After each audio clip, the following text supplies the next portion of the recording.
So this is a topic of fraud, not how to do it, but how to prevent it. So, um, so I want Bill to talk a little bit about, the front line is the mortgage company. They, as we talked before, they're kind of on the hook for that loan. If they've made a bad loan, they might have to buy that back.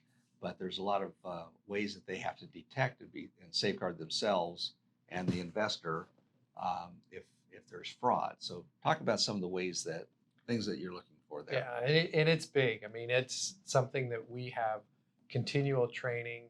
They're sending us trainings, how to identify it, what to look for, how to how to report it. There's all sorts of things, and we go through that training every single year. That's just part of our job, right? And we have a lot of trainings that come in during the year for that. And big thing is just identifying red flags. Red flags are, signatures that are Not the right, same. right? You got, it could be dates that just don't quite correspond.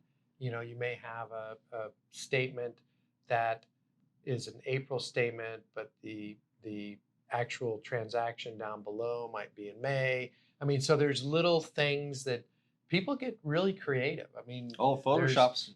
they do a lot. They'll print out a bank statement from the internet and from their online banking, and then there's some funny business that's going on there. So pay stub inconsistencies are also kind of looked at. Like if they're showing a certain amount of pay, but the tax withdrawal from the pay looks way low comparative to what they actually may be making. Right. Then there's, it's like, something's not adding up here. Yeah, this is not quite right. So those are things, PO boxes are always like, okay, where do you really live?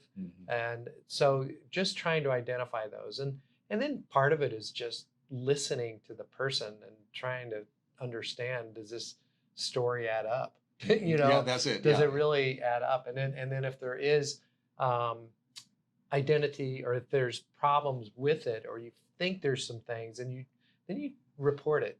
Yeah. You do it, and then they go in and they really start taking a little bit deeper dive on it. But it happens. It's not. I would say it's not happening as much as it did before.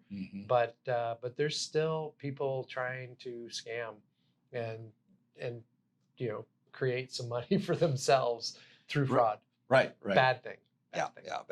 Bad thing. So again, if you get into this, just know that you gotta it's got to pass the sniff test sometimes, and and it's always worth it to walk away from a deal, more so than getting, you can lose a lot of money financially and legal fees and so forth. Yeah. Do you want my war story or no?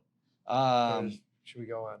Yeah, let's go ahead. We'll go ahead and roll it. So I asked Bill, because he's been in so long. I thought, okay, you got to have some more stories. Yes. Tell us. So basically, I had someone come into the office, and he looked a little like, I wasn't quite sure.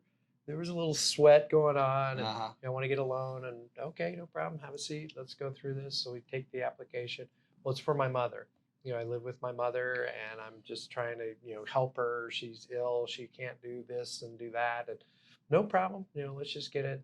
So he started, going through and filling it out. And, if you need to call, don't call her, because I'm the one. You'll just upset her. Yeah, she's just, you're going to wake her up, and she's not good. And so, I kept calling, and I need this information. And then I need this information. He had some basic information, but we needed a lot more in order to make sure that we got the loan right. So when I would ask for things that were not like out of the ordinary or question, he became very abrasive and very like, what do you need that for? Back. What do you need that for?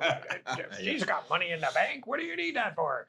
And so it just, all of a sudden it became more and more uncomfortable.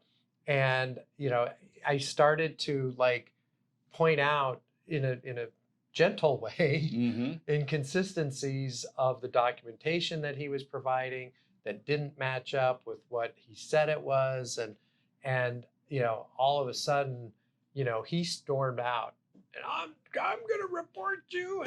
And you know, so I felt bad, Yeah. but I had to go through this, and then you know, I felt bad because I didn't really know if there was. I suspected that there was fraud. I then checked in with our underwriter and said, "Can you take a look at this and look at? Oh yeah, this is clear right here." Yeah. And so, anyways, it can happen, and it's out there. Yeah. Yeah. That's so don't think it can't happen Yeah. because it can. Don't get a loan for your mother. Yeah.